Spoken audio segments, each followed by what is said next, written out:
Hi everyone in internet land, this is Renzo with Phantasmic, and we are at Monsterpalooza with Franck, Great to meet you. Great to be author here. of Jumbo Titan X, among a few other projects. Yep.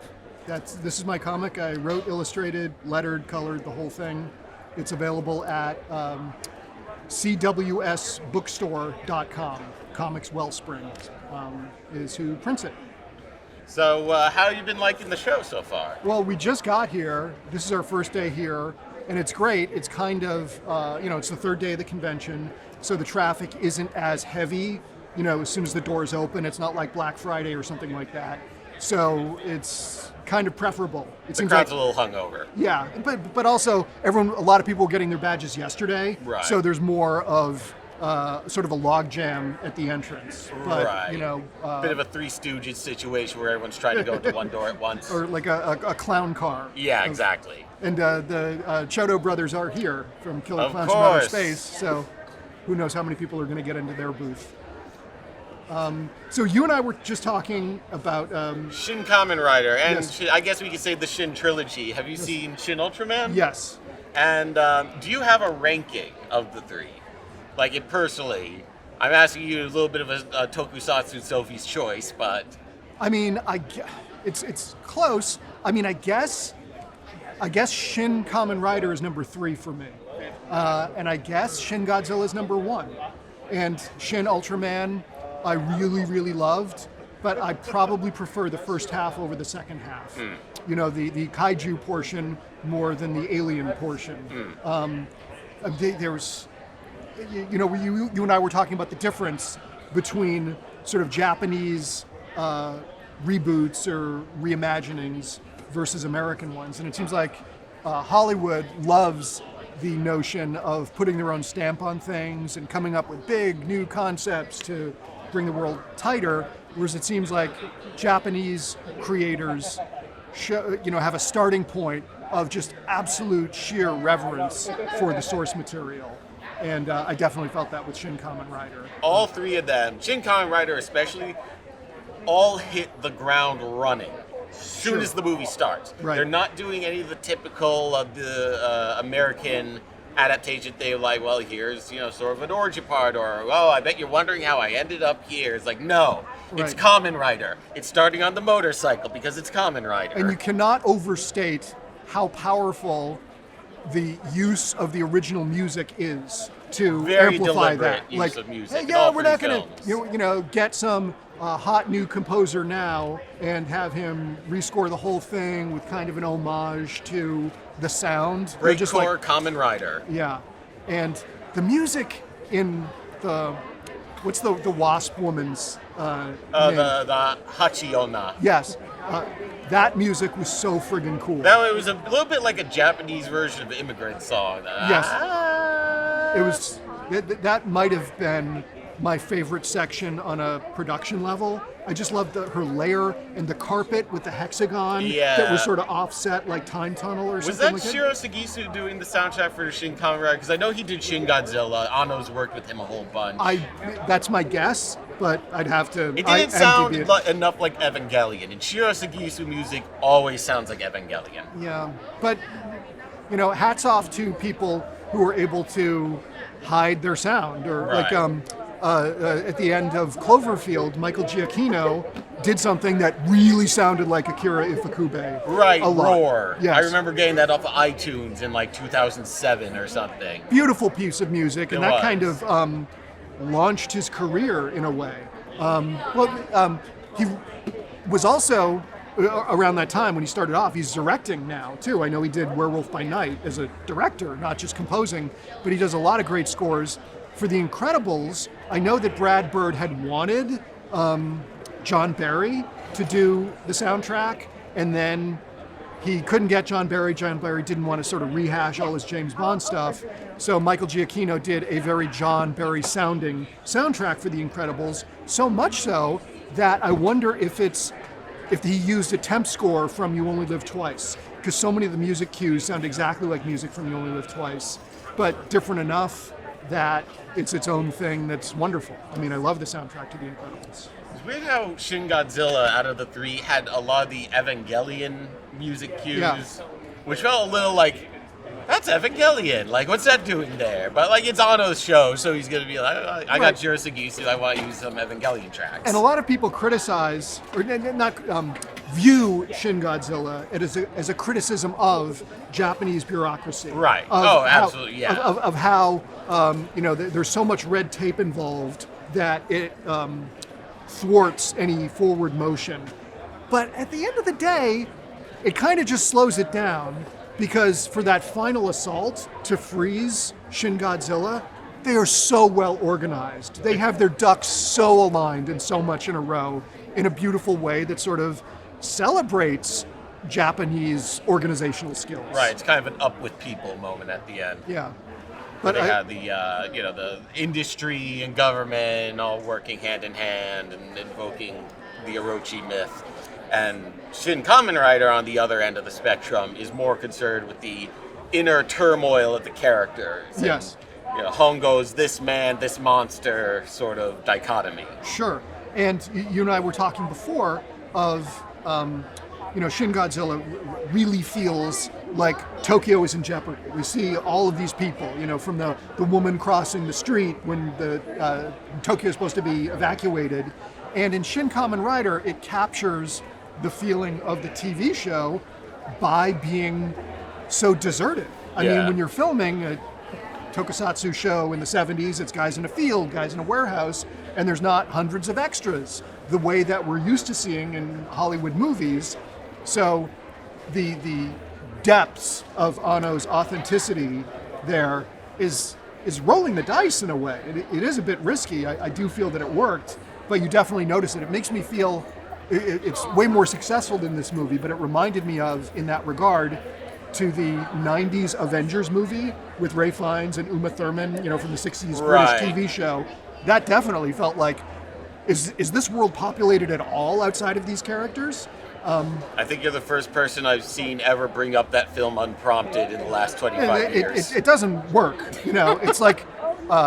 it seems the villain seems to be borrowing the plot from an episode of Underdog or something. It was like a weather control thing. Ray Fiennes is the villain? No, Ray Fiennes was Steel. Oh, Steel. It was Sean Connery was the villain. I believe that was so. it. Yeah. Not a good movie, and I don't mean to sully Shin Kamen Rider by comparing it to it, but it definitely I just got the same vibe. It's a different feel. Yeah. But at the same time, like Anno is all about like preserving the vibe of Shin Kamen Rider. You don't feel like you said in Shin Godzilla, you see Japan in trouble.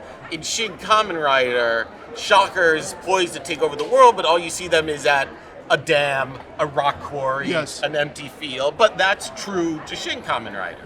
Right. Or to Kamen Rider. To Kamen Rider, there's not a scene in Spectre where you're seeing Spectre and there's all these different agents around. It's just like a few Shockers. Having meetings, and there's telepathy involved, with people talking to each other, that way.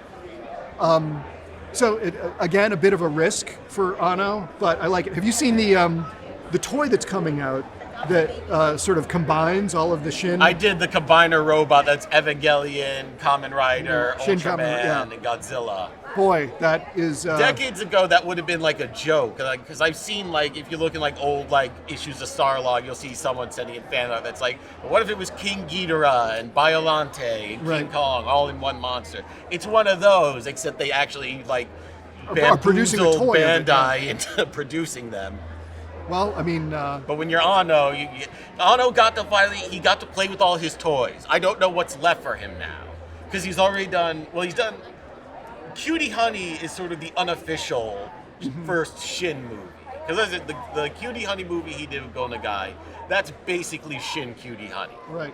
And so he's done Cutie Honey, he's done Ultraman with Shinji Higuchi, Godzilla with Shinji Higuchi, Kamen Rider. What's left for him? And he was Shin Doraemon. Shin Zebra Man. Shin Zebra. Where he teams up with... Takashi Miike. Yeah, that would be interesting seeing Miike. And Miike's a little less precious about his productions. He's a little more mercenary in coming out of V Cinema. He's so prolific. Yeah. I mean, he doesn't have time to be precious. He cranks out so much. And another, we're talking about these reimagining of things. Have you seen the trailer for Pluto? by That has Urasawa. been how long has that been in development hell? It feels like a decade. But like, yes, a very long time, and I believe it's being produced by the studio in France. But I get the feeling it's just a quality control issue. Like, Urasawa is a control. He is an absolute freak, control freak. You know, And I imagine there's probably a little bit when you're working with Tezuka's estate as well. Sure, but I mean, I'm sure, like, at this point, after the manga was so amazing and so acclaimed, I would, you know, if I was the Tezuka estate, I'd give him carte blanche to do whatever he wants, but you're probably right. They do need to probably have a series of approvals. But it's my guess it's more Urasawa than the Tezuka Because, estate. he had the whole thing where he didn't want certain manga brought over to the United States in a different order because he didn't like his older... No, he wanted his work to be released, like, sequentially in America, Yeah. which is just utterly insane. But, I mean, It was a little like Ultimo, same sort of deal. Sure. But, I mean, if you're that good, you're entitled to be that controlling over everything. I mean, he creatively and artistically walks the walk. I mean, it's amazing to me how closely the Pluto manga follows the original, The strongest robot in the strongest world. robot in the world, the two-part, TV series episode of Astro Boy based on the manga, and it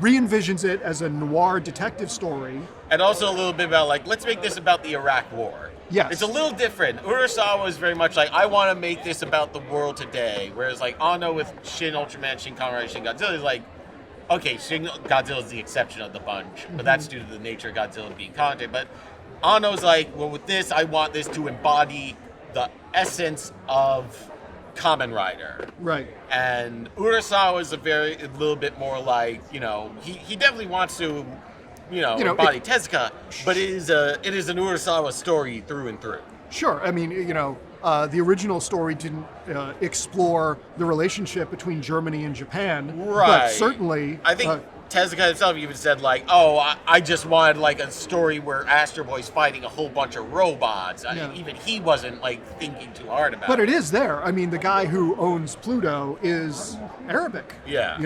Or of vaguely Arabic themed. Yeah. But it's supposed to be finished this year and coming out on at least Netflix Japan. So. Yeah, that and the Junji Ito Uzamaki, those have both been in development hell for such a long time. But that's not an adaptation of a previous work from another decade. Ito is going to be at San Diego Comic-Con this year. There's going to be a line down the block. Yes, with that. that's going to be massive. And what a score. What a great time for just fandom in general and Japanese fandom in particular. And we were talking about Anno before. I didn't realize at the time that he was the main voice in The Wind Rises. And you watch those Miyazaki documentaries and you see, those are such wonderful insights into how we react to good creative suggestions. Because we just assume that, like, oh, perfect, that's it. But it really has to grow on Miyazaki. He's like, oh no, that is an interesting idea. That is exactly the aesthetic, the vocal quality that I was just describing, and you're saying it back to me, but it's not a eureka thing. It takes time for it. So but wasn't as good as his performance in Death Kappa. I think that was maybe Anno's finest performance on film. I know it's funny watching the commentary tracks from Nausicaa that Anno did, because he's not afraid to talk shit about Miyazaki. He'll look at certain shots of, like, Nausicaa with the short skirt. He's like, Miyazaki is such a perv with this scene. He's like, he's not afraid to go for the jugular because he worked alongside it. And Miyazaki, of course, is very critical of Tezuka for Miyazaki's critical of everybody. But I mean, for the financial situation of the anime industry, because this is the first time anime for TV is being made, and he negotiated very low. Yeah. And that is sort of the starting point for what animators were paid. And the original sin of anime. Yes. So. Tezuka was Adam, and TV Tokyo was the serpent. Yeah, we need a writer strike or a creator strike in Right. Japan. I mean, well, So there was during the 1960s and 70s. There was a very powerful labor movement in Japanese film. That's why Seijun Suzuki was blacklisted for many years in Japanese cinema, was because he was on the side of the strikers against Nikatsu. So that's why he went over from film to television for many, many years. He did Lupin the Third and a couple other series, and didn't return to cinema until the 80s. Well, I mean, I don't know the results of all these strikes. I know there was an animation strike in the early 70s, and that's why Devilman's animation is so spotty, because it was produced during a strike. But it seems like the end result wasn't piles of cash for... No, there's still, the animators are still struggling in Japan today, very much. It's just so... And that really speaks to the popularity of... and the triumph of Japanese pop culture, because it's so friggin' cool globally that everyone is willing to work for pennies just to be a part of it. Right. Unfortunately, now you have a situation where you have Japan producing so much anime that on a production level, they're spread incredibly thin. And you have studios that have to just halt production for months at a time because everyone in the studio got COVID. Right. But I was just talking to people here in Burbank that talk about, primarily now they're doing their work from home. I have friends that like moved from Portland just at the edge of the before times into 2020. It's like, oh well, I'm going to move to LA and I'm going to make connections here. I'm going to work in the studios. The pandemic happens and he's like, okay, well I'm working from home. Great, I can work from home. I can do stuff there. It's like, why did I move out of Portland? Yeah, why am I paying LA or Burbank rent when I can be paying Portland rent? Right. I wonder if some of that. There's a woman who wrote the book I Moved to LA to Become an Animator, Natalie Norrigat. I've seen that one, yeah. Yeah, she's great. I think she directed some really good short that was before some I want to Disney say she feature. was with Cartoon Network, but I'm not entirely sure. Yeah, but that was a hugely successful book, and it's and deservedly so. She's a great artist, and she has worked really hard to rise up through the ranks like she is. But I'm pretty sure she was from Portland. And she talked about the Portland scene and the not culture shock, but adjustment of living in Los Angeles and what things cost and getting around. Yeah. Why does everything in Burbank shut down at 8 p.m.? Yeah. We were talking about Shin Kamen Rider at some point. At some point. We got all over the place today, didn't we? Well, I mean, interesting topics lead to other interesting Right, topics. yeah, they dovetail, so to speak. So why don't you tell us a little bit about your story? So I am a big fan. We were talking a little bit about Go Nagai before. I was a total sucker for the whole super robot genre. From Mazinger Z to Getter Robo. I might be a bigger Ken Ishikawa fan than Go Nagai. I mean, I think the Getter Robo manga is really spectacular. So, in sort of the history of robots in Japan, the super robot genre sort of burst onto the scene in 1972 with Mazinger Z. And when you get the Gundam movies coming in, Mecha really takes over, mass-produced. And the super robots had sort of worked themselves out. But I really love super robots. So this is my homage to the super robot genre, Jumbo Titan X and the Great Robot Arms Race. And the molds have been completed for a vinyl toy of the main character, Jumbo Titan X. That's the one in the corner, this one here. There you go. See here. See if we get another shot of him. That's him. Right? Yes. There we go. So you can follow me on Instagram or Twitter at @jmashinder, short for Jumbo Mashinder, the famous Popey toy line of the big 2-foot robots. And on there, you can see updates on Jumbo Titan X. I have trading cards and the toys coming out, and I should have issue 3 done at the end of this month. So maybe beginning of August. Got a that'll be available. Patreon or anywhere else people can Nope. find you? I do it all myself, and CWS Bookstore is where you can buy the comics both digitally and hard copy. Great. Buy it or else.